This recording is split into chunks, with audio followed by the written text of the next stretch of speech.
है ना। अब अपने आप पर कॉन्फिडेंस तो आ गया, लेकिन ये अधूरा है। ये तब सार्थक होगा और तब पूरा कहलाएगा जब इसके साथ अपने भावों में शुद्धि और परिवर्तन हो, परिणामों में निर्मलता हो, तब कहीं जाकर बदलाव होगा। ओम। पंखे बंद करो।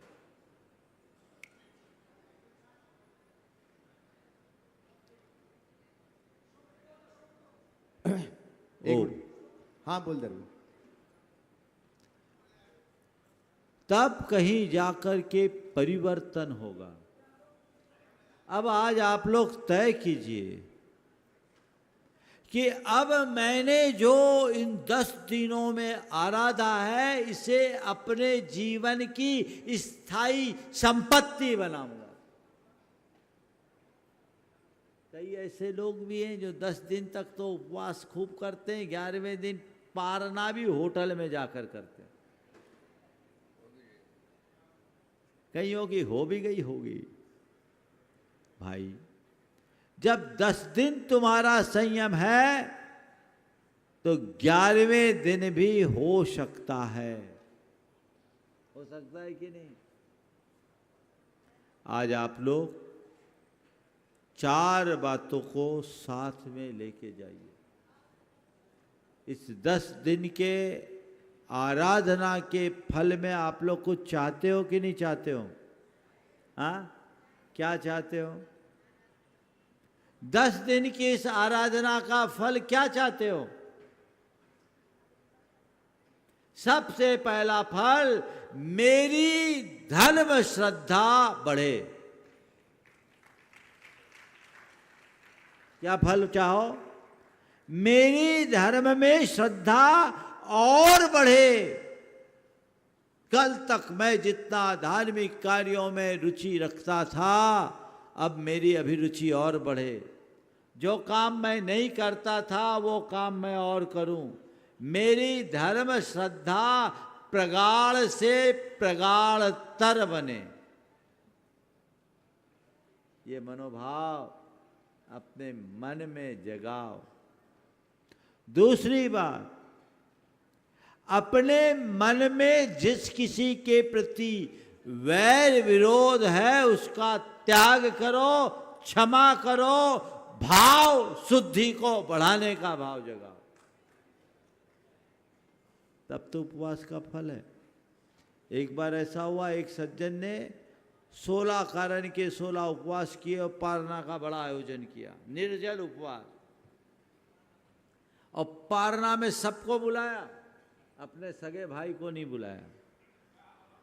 उसकी धर्मपत्नी बहुत समझदार थी, बोले महाराज जी आप ही एक काम कर सकते हो, इनकी आपस में 36 का आंकड़ा कई वर्षों से है, उनके प्रति बहुत द्वेष रखते हैं, इनने 16 उपवास किए हैं, मैं सोचती हूँ कि इनका उपवास रहे, लंघन न बन जाए, उनको भी बुलाए।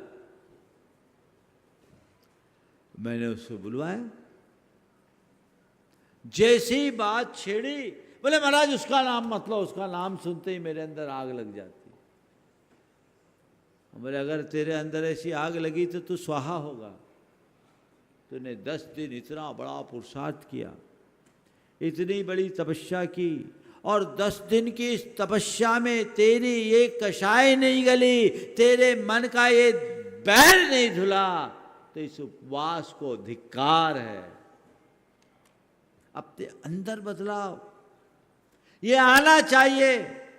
मैंने उसे अपने तरीके से संबोधा, उसका मन हल्का हुआ और उसने अपने भाई को खुद से मेरे सामने, मैंने कहा फोन करो बुलाओ, वो आया। और भाई जब गले मिले, मन की आंसू की धार बही, मन का सारा मैल मिट गया। बाद में उसने कहा महाराज आज लगा है कि मैंने कोई उपवास किया है। आपको भी ऐसा हो सकता है। 10 दिन तक हमने आराधना की है, अब मेरे परिणाम निर्मल होने चाहिए, उज्जवल होने चाहिए। भाव शुद्धि, वैर विनाश, ये लक्ष्य रखिए। तीसरी बात, अपनी बुराइयों का त्याग कीजिए। जो भी मेरे जीवन की बड़ी बुराई है, मैं उसको त्यागता हूं। अगर बुराई नहीं छोड़े तो क्या छोड़े। और चौथी बात, एक नया संकल्प लेकर जाइए।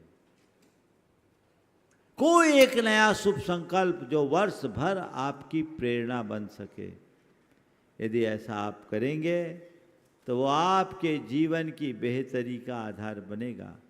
उपवास वालों की आप एक बार जी भर अनुमोदना कर लीजिए, चाहे वो 32 हो, 16 हो, 10 हो, 8 हो, 7 हो, 5 हो।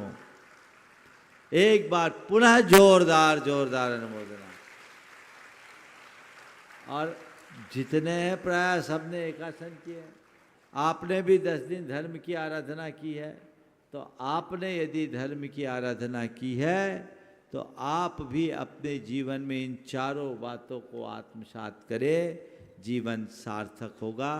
चूँकि अभी सबका सत्कार होना है और अब तक तो कोट डला था, अब ज़्यादा समय आप लोगों को सब्र नहीं रहेगा। इसलिए इसी आशीर्वाद से ये शिविर सानंद संपन्न हुआ। शिविर की व्यवस्था में लगे सभी कार्यकर्ताओं को मैं दोनों हाथों से आशीर्वाद देता हूँ। उनने बहुत सुचारू ढंग से इस शिविर को संपन्न किया। कमेटी ने मुस्तैदी से अपना काम किया। जितने भी कार्यकर्ता इसमें प्रत्यक्ष अप्रत्यक्ष रूप से जुड़े हैं, मैं सभी को बहुत बहुत आशीर्वाद देता हूँ। जय हिंद दोस्तों, अगर आपको मेरी वीडियो अच्छी लगती है तो प्लीज़ मेरे चैनल को लाइक, शेयर, सब्सक्राइब करिए और इसी तरह से अपना प्यार देते रहिए। धन्यवाद।